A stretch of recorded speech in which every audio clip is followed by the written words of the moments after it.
Well, I certainly hope that you have had a very, very Merry Christmas today. The weather was ideal for spending time with family and friends outside. It was very gusty this morning, so hopefully your decorations outside and your inflatables were okay. I had a couple Santa Claus inflatables in my neighborhood that were ending up in the wrong front yard, but hey, we were talking about that for the last couple of days, and that might happen.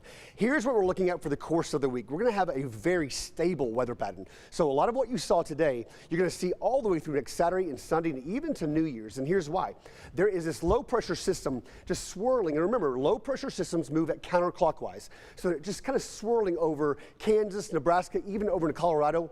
This low pressure system is not going to budge very much over the course of the next 4 or 5 days. It's going to move just a little bit to the east. And here's what we're seeing. Some of these low level clouds kind of moving on the tail end of that. And we're getting all this dry, cold air continue just to fuel us with dry air and colder temperatures. And so that's what's going to make it so stable for us throughout the course of the week. So what's happening up states away is actually affecting us for the next 6 to 7 days. Always very, very fascinating how weather works that way. Here's a live look at Temple. 39 degrees, going to drop even 4 or 5 more degrees, maybe a little bit more than that. Northwest winds at 5 miles an hour. So those gusty winds have actually come down quite a bit. It's good news for us. Those will come up a little bit through the course of the next few days, but we'll just kind of watch how things play out throughout the course of the week. Relative humidity, 79%. Feels like 36, so those winds are making the wind chill just a little bit cooler than what we're actually experiencing with the actual temperatures. Maximum wind gusts today coming in from the north. We had 30 to 35 mile per hour wind gusts, so it was moving today. And here's a little bit of what we can expect hour by hour throughout tonight into Tuesday.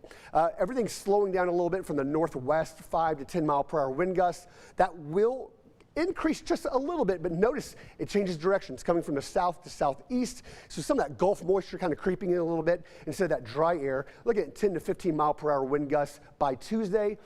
And then by Tuesday night into Wednesday, we're looking at another cold front creeping in, which means from the west and southwest, we'll be getting 10 to 15, maybe even 20 mile per hour wind gusts creeping in after that. And then there's that cold front showing us 20 to 25 mile per hour wind gusts by Wednesday afternoon. So it's really a rinse and repeat kind of situation for us every 1 or 2 days, kind of changing over to the same story along the way. Here's our observed high temperatures today. We got to the low to mid 50s.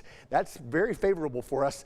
That cold front did do its work. We are about 15 degrees colder than we were this time last night. So when that cold front came in, and remember, when cold fronts come in, 6 to 12 hours later is when you really feel that cold air kind of creeping into our area. We're noticing the 15 degrees colder than we were last night. Our hour-by-hour temps show that we will be in the low 30s by tomorrow morning. A few places might even be flirting with freezing temperatures. No precipitation to worry about, so we're all good with that. We'll get up into the mid to upper 50s by Tuesday. This will continue to trend the same way into the 30s, and then we will see ourselves in the 50s and 60s. Here's a quick look at our next 7 days. It is, again, I have to say it, a rinse and repeat situation. We are looking at all of our low temperatures through New Year's Day in the 30s. We don't get above 63 or 67. That'll be Saturday and Sunday. But these cold fronts are continuing to keeping things cool and dry for us for the next 6 or 7 days.